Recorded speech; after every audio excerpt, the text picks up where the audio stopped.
નમસ્કાર મિત્રો, વ્યાસ પંચાંગ શાસ્ત્રી અમિત વ્યાસના જય મહાદેવ. આજે આપણે જોઈએ રુદ્રાક્ષના કવચ વિશે, કે જેને 3 અલગ અલગ રુદ્રાક્ષોને જોડીને વિવિધ પ્રકારના કવચ બનાવવામાં આવે છે.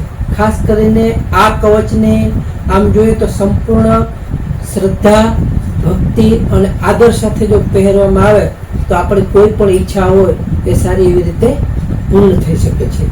આ કવચ પહેરતા પહેલા સૌ પ્રથમ જેને ગંગાજળથી સારી રીતે સાફ કરી એને ધોઈ લેવાનું. ત્યારબાદ ચંદનનું પેસ્ટ લગાડી ચોખા, કુમકુમ, ધૂપ, દીપ વગેરે આપી તેનું પૂજન કરી આપેલ મંત્રનો જાપ એના ઉપર યથાશક્તિ કરી અથવા ઓમ નમઃ શિવાય મંત્રનો જાપ કરી સોનાની અથવા ચાંદીની ચેનમાં અથવા કાળા દોરામાં ત્યારબાદ એને પહેરવું જોઈએ. આ કવચને એમ કહેવામાં આવે છે કે અનાદિકાળથી રુદ્રાક્ષના પારાને મન અને આપણા વિચારોથી શુદ્ધતાનું પ્રતીક માનવામાં આવે છે અને તેમને ખાસ તો કિંમતી રત્ન તરીકે માનવામાં આવે છે.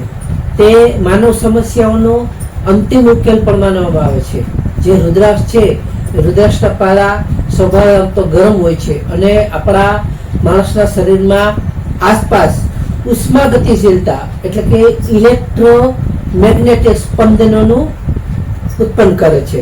જેમ કહેવાય છે કે આ કુદરતી શક્તિનો ભેટ છે. તે ભેટ લેવા માટે આપણે દરેક વ્યક્તિએ રુદ્રાક્ષની માળા અથવા રુદ્રાક્ષનો પારો પહેરવો જોઈએ. જે રુદ્રાક્ષનો માળા અથવા પારો પહેરીને હવન, હોમ, જપ, તપ, પૂજા, બલિદાન અથવા દાન અવશ્ય કરવું જોઈએ, જેનો ઉપયોગ ઘણીવાર રોગોની સારવારમાં પણ થાય છે. તે ખાસ કરીને રુદ્રાક્ષ છે, ખાસ કરીને રક્ત સંબંધિત એટલે લોહી સંબંધિત, હૃદય, બ્લડ પ્રેશર અને રક્ત પરિભ્રમણ સંબંધિત રોગોમાં તેની સારવારમાં સારો એવો ઉપયોગ થાય છે. તેની રાખનો પણ સારો એવો ઉપયોગ થાય છે. જે આયુર્વેદિક ફાર્મસી છે, જે દવાની તૈયારી કરે છે, તેમાં ઘણી એવી રુદ્રાક્ષની રાખનો પણ એનો ઉપયોગ કરવામાં આવે છે. આ રુદ્રાક્ષના પારાની રાખનો તેમાં ઉપયોગ કરે છે તે દવા પણ અતિ ઉત્તમ અસર દેખાડે છે.